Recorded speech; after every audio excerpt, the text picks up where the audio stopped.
Este programa, esta serie, está dedicada a hablar de Dios dentro del marco del año de la fe.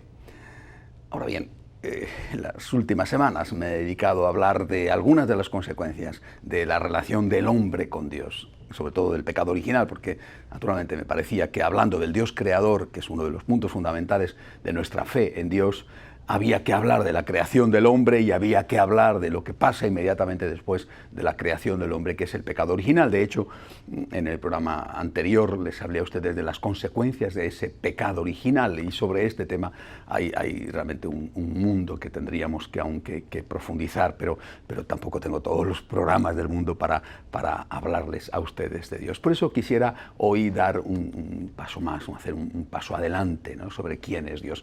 Quisiera hablarles de dos características de nuestra fe en Dios. Hemos dicho, Dios existe, Dios crea, importantísimo. Dios es el Todopoderoso y eso nos da una gran paz. Dios pone orden, es decir, no crea y abandona, establece también unas leyes que regulan la existencia de la creación y que le permiten que esa creación siga adelante, es decir, esas leyes también son obra de Dios. Estas son características del amor de Dios, es decir, características de la creación. Pero hay algo más, naturalmente, no está dicho todo, de hecho hay muchísimo más, pero voy a fijarme solo en dos notas más que podemos afirmar sobre Dios. Dios es justo y Dios es misericordioso. Dios es justo. Esa es una palabra que casi no se emplea. Hablar de la justicia de Dios no solamente nos da miedo, que eso sería más o menos lógico, sino que no se usa, ¿no?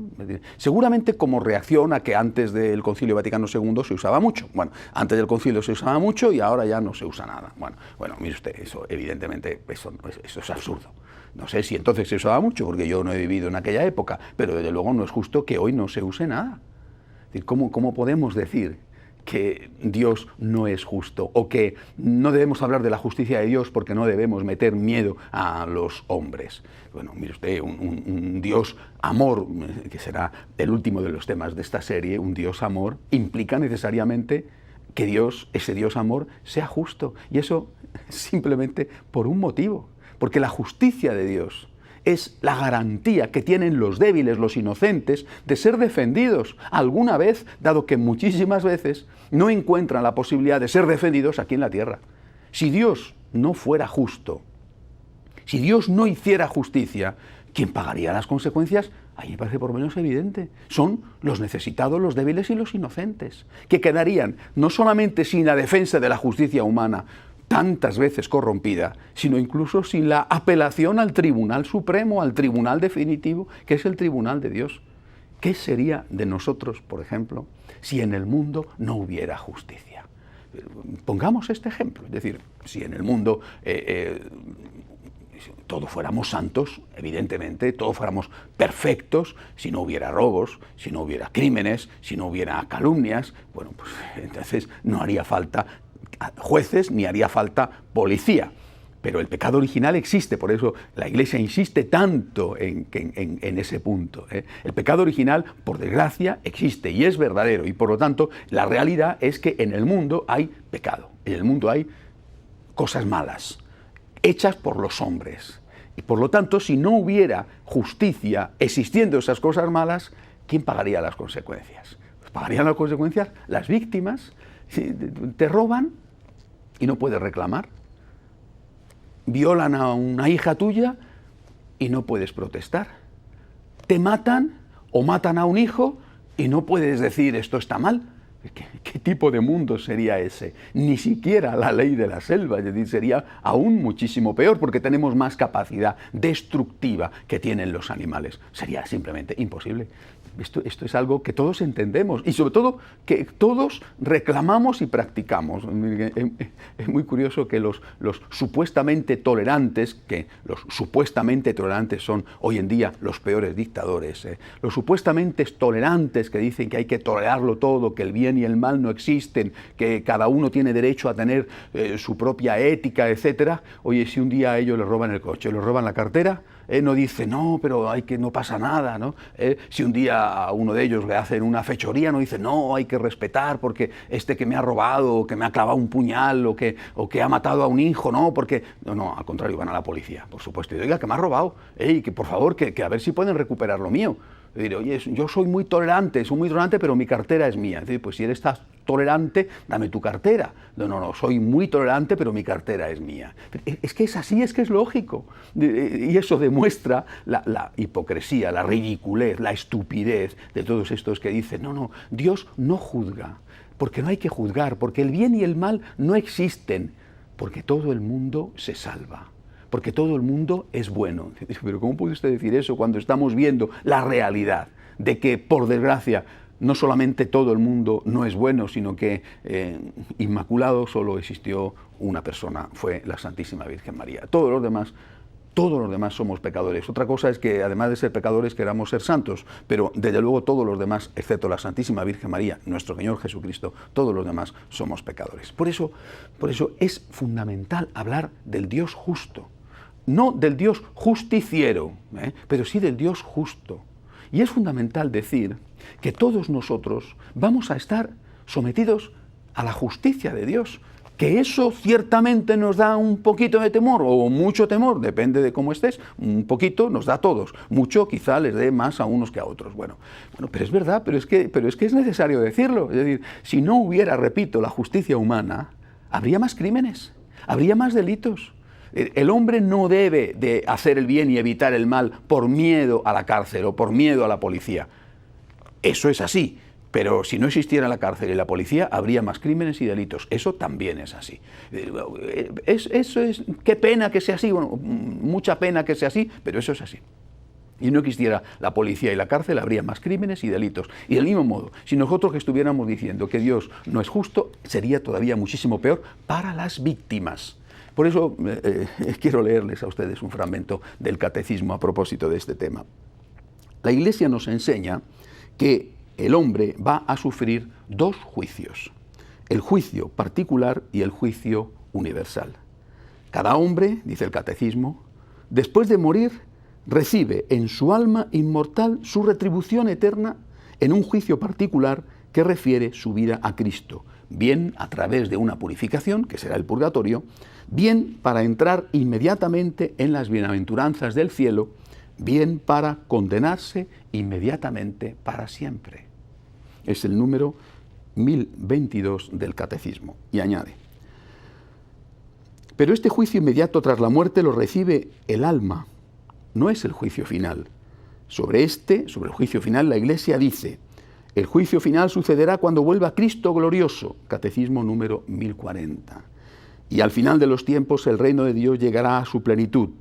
Después del juicio final, los justos reinarán para siempre con Cristo, glorificados en cuerpo y alma, y el mismo universo será renovado, en el número 1042. Más adelante, el Catecismo añade, la pena principal del infierno consiste en la separación eterna de Dios, en quien solamente pueden tener el hombre la vida y la felicidad, para las cuales ha sido creado y a las cuales aspira. La misma Santa Iglesia Romana cree y firmemente confiesa que todos los hombres comparecerán con sus cuerpos en el día del juicio ante el tribunal de Cristo para dar cuenta de sus propias acciones. No bromeemos con esto. No se trata de que nosotros tengamos que estar predicando sobre el infierno continuamente. Es evidente que no. Jamás la Iglesia ha dicho esto, no sé si lo habrá hecho, pero jamás la Iglesia lo ha dicho. Pero se trata de que no podemos omitir esta parte de nuestro dogma. Es decir, cuando hablamos de Dios, no podemos omitir este elemento fundamental de nuestra fe en Dios. Dios es justicia. Dios es justo, insisto, no justiciero. Dios es justicia, Dios es justo y esto es bueno para los débiles, para los inocentes. Si no existiera la justicia de Dios, los inocentes estarían aún peor de lo que están. Lo mismo que sucede con la justicia humana. Esta justicia de Dios, ¿cómo se va a aplicar? Se va a aplicar con el juicio que tiene dos partes. Es lo que acabo de leer, estas citas del Catecismo. Primera parte, el juicio inmediato después de la muerte. Quien va a sufrir las consecuencias de este juicio es el alma. Segunda parte, segundo juicio, el juicio final, cuando venga Cristo glorioso, donde ahí sí las consecuencias del juicio las sufrirá el cuerpo, ese cuerpo resucitado, junto con el alma. El juicio va a llevar al ser humano a el purgatorio para que se purifique antes de la unión definitiva con Dios, porque solamente estando puros podemos estar con Dios. o al cielo directamente, si muchas veces que esa persona ha sido ya purificada por tantos sufrimientos en la tierra, eso lo sabe Dios, o al infierno, donde el principal dolor va a ser ver a Dios y no poder estar con Dios, es decir, no poder estar en comunión con Dios, y eso es la pena mayor, la pena del infierno, la separación definitiva de Dios. Pero no es que Dios te manda al infierno, es que tú aceptas o quieres irte al infierno. Es como cuando un profesor hace un examen. Bueno, pues dices, el profesor me ha aprobado, el profesor me ha suspendido. De hecho, normalmente decimos, he aprobado y el profesor me ha suspendido. Bueno, el profesor me ha aprobado, el profesor me ha suspendido. Y dice, no es verdad. No es que el profesor te haya aprobado o suspendido. Tú te has aprobado o tú te has suspendido. No es que Dios te mande al infierno, no. Dios no te manda al infierno, Dios no quiere que tú vayas al infierno. El infierno existe, primera cosa. Y el infierno está habitado, el demonio y sus ángeles. No sabemos si también por muchos hombres o pocos, no lo sabemos, sabemos quién está en el cielo, que son los santos, pero no sabemos quién está en el infierno, eso lo sabe Dios. Pero que existe el infierno y que tú, si no mueres en gracia de Dios, si no mueres unido a Dios, si no mueres arrepentido de tus pecados, tú vas a ir al infierno. Esto forma parte del dogma de la Iglesia. Es tan importante porque es la vida eterna que bromear sobre esto, negar su existencia, ocultar su existencia como está pasando, es de unas gravísimas consecuencias. Por eso, al hablar de Dios, tengo el deber de decirles estas cosas. Pero no solo estas cosas, les he dicho que en este programa iba a hablar de la justicia de Dios y también de la misericordia de Dios. ¿Qué sería de nosotros si no fuera por la divina misericordia? Dios es justo, la justicia de Dios es un elemento del amor de Dios, pero naturalmente Dios es misericordioso. Es decir, si no fuera misericordioso, ninguno de nosotros, que somos pecadores, podría aspirar a su perdón. Por eso la misericordia de Dios que afirmamos y en la que creemos, la misericordia de Dios se manifiesta a través de dos cosas. Primera, de su perdón. Y segunda, de cómo nos ha enviado su perdón, que ha sido a través de la encarnación del Hijo de Dios, de su muerte y de su resurrección. Vamos a hablar de estas dos cosas para terminar este programa. La capacidad de acogerse al perdón divino. Nosotros pensamos que la misericordia de Dios es una especie de aprobado general en el curso. No hay examen. La misericordia de Dios es que todo el mundo aprueba. La misericordia de Dios es que el infierno no existe. La misericordia de Dios es que hagas lo que hagas, tú vas a ir al cielo de cabeza. Y dice, esto no es verdad. Esto no es lo que enseña la Iglesia. La misericordia de Dios consiste en algo tan maravilloso, tan extraordinario, tan inmerecido, que si yo le pido perdón, Dios me perdona. Esta es la misericordia de Dios. Es decir, la misericordia de Dios no está reñida con la justicia. Es algo que complementa la justicia y, de alguna manera, que hace que la justicia no sea justiciera. Si yo pido perdón, el Señor me ha prometido que me va a perdonar. Esta es la misericordia. Por eso, cuando se habla de la divina misericordia, se dice que hay que pedirle perdón a Dios y que Dios está siempre dispuesto a perdonarte. Y esto es maravilloso. Esta es la divina misericordia. Señor, cuánto te agradezco que tú estés dispuesto a perdonarme hasta el último instante de mi vida, que incluso habiendo sido el mayor de los pecadores, en el último momento pueda decirte, Dios mío, perdóname. Y en ese momento, en ese último momento, tú, a pesar de mis pecados, me digas, te perdono. Esto es maravilloso. Esta es la divina misericordia. La divina misericordia no es decirte, aunque no pidas perdón, estás perdonado. Aunque no estudies, estás aprobado. Pero eso me haría daño, favorecería, como he dicho antes, el pecado, favorecería, poniendo el ejemplo de los exámenes, que la gente no estudiara nada. La misericordia divina consiste en que si yo le pido perdón a Dios, Dios me perdona. Y esto, repito, esto es una cosa realmente maravillosa. Ahora, los hombres no quieren aceptar la misericordia divina. Es muy curioso que digamos, o que digan algunos, mejor dicho, que la Iglesia es muy dura. ¿Por qué lo dicen? Porque la Iglesia sigue diciendo, esto es un pecado. Lo que ellos quieren no es la misericordia, lo que ellos quieren es que les digan, haz lo que quieras, que no pasa nada. Y eso no lo podemos hacer. Nosotros tenemos el deber de decir, esto está mal, y eso te lo decimos por tu bien. La mamá no le puede decir al niño, bebe de esta botella de lejía que no pasa nada. No sé si el niño estaría contento de beber de la botella de lejía, pero a lo mejor de otro tipo de productos quizás sí, por ejemplo, alcohol. Bebe que no pasa nada. ¿Le haría un bien al niño si le dijera eso? Por el contrario, la mamá tiene que decirle al niño, mira hijo, lo siento mucho, pero de esto no puedes beber. Si el niño bebe, voy a ver cómo le curo, le llevo al médico, intento ayudarle, pero por lo menos he hecho mi parte diciéndole, esto te hace daño. Lo que nos piden a nosotros hoy en día, lo que le pide el mundo a la Iglesia, no es misericordia, al contrario, les ofende y les molesta la misericordia. Es como si decir Dios te da misericordia fuera un desprecio. Lo que piden, lo que quieren es tolerancia, que no es lo mismo. No tiene nada que ver la tolerancia con la misericordia. La Iglesia ofrece misericordia, Dios ofrece misericordia. Tú has cometido un pecado, pide perdón, no te preocupes que Dios te perdona. Mientras que lo que piden es tolerancia, que implica, según su mentalidad, decir, esto no es pecado. El pecado no existe, haz lo que quieras. Claro, no tengo que pedir perdón, porque pedir perdón es humillarme. Y no quiero humillarme, es decir, soy una persona soberbia que no quiere reconocer que se ha equivocado. De nuevo aparece el pecado de la soberbia con todas sus consecuencias.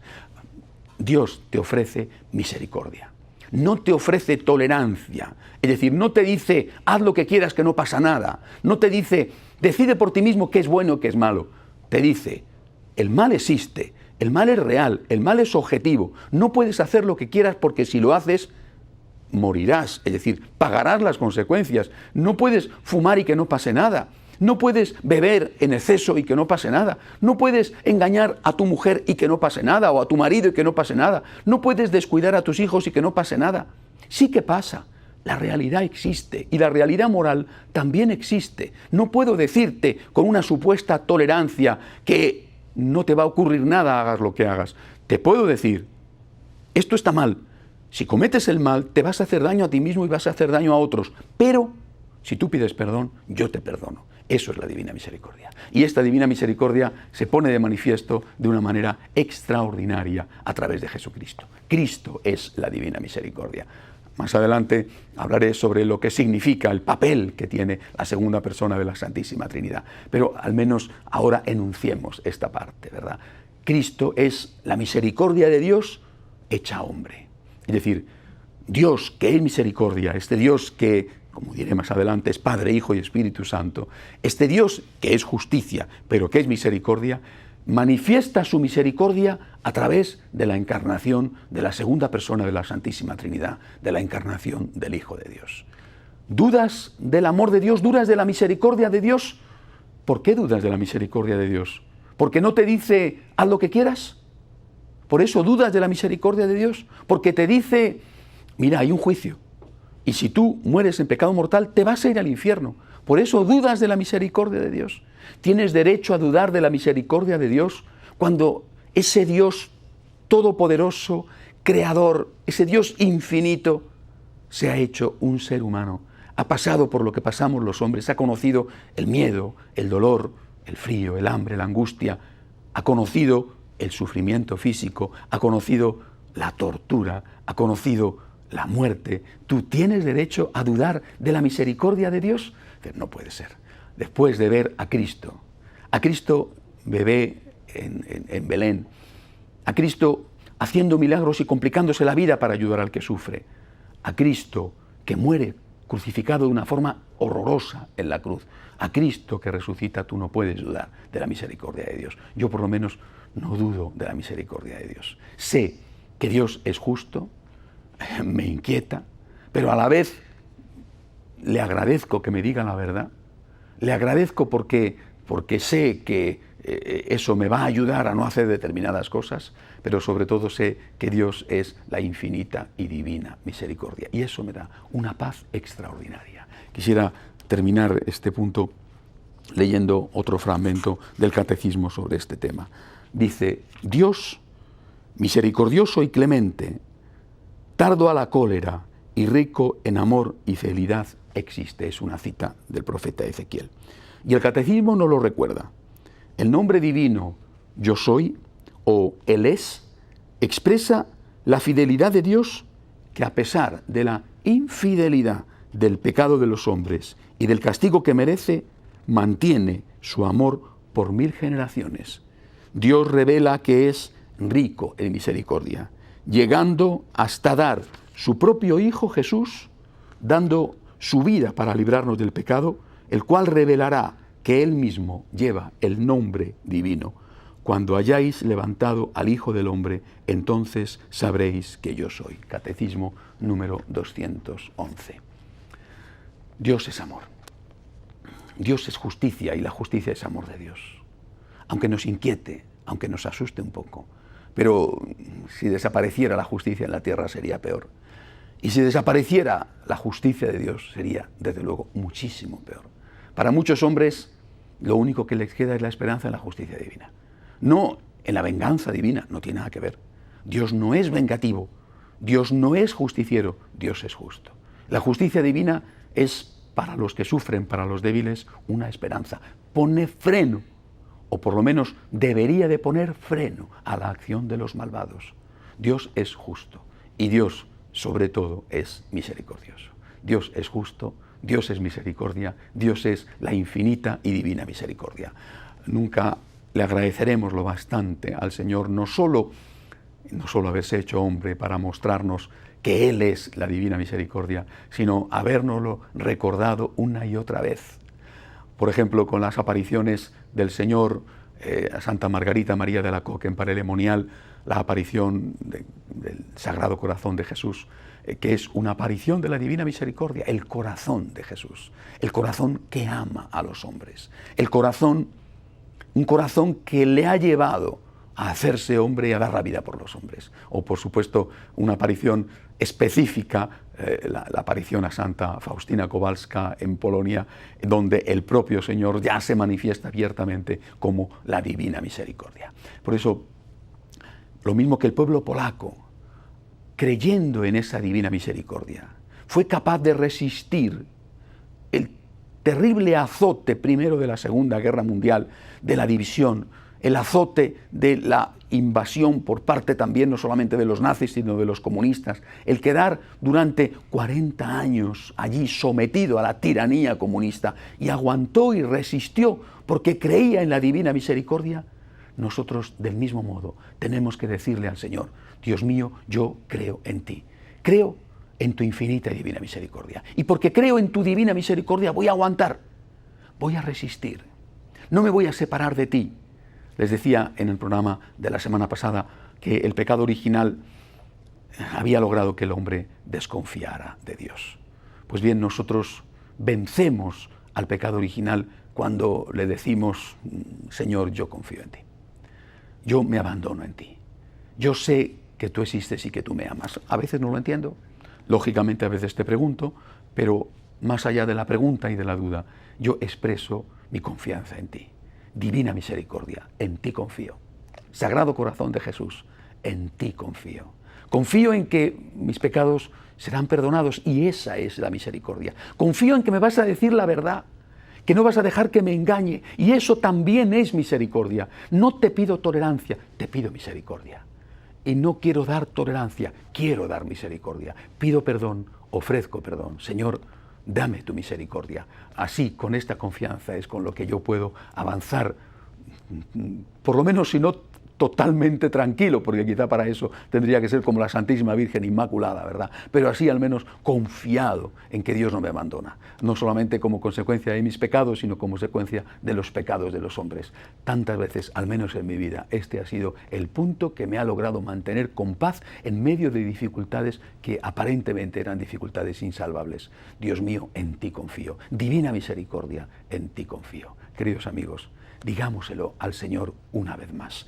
Todos los días, en los momentos de incertidumbre, en los momentos en que no sabemos qué va a ser de nosotros o qué va a ser de los nuestros, digámosle al Señor, pongamos nuestro corazón en nuestra mano y mostrémoselo al corazón de Jesús. Digámosle a la divina misericordia: Dios mío, en ti confío, aquí y ahora. Sé que aunque no lo entienda, tú no me abandonas nunca. Divina misericordia, en ti confío. Hasta la semana que viene, si Dios quiere.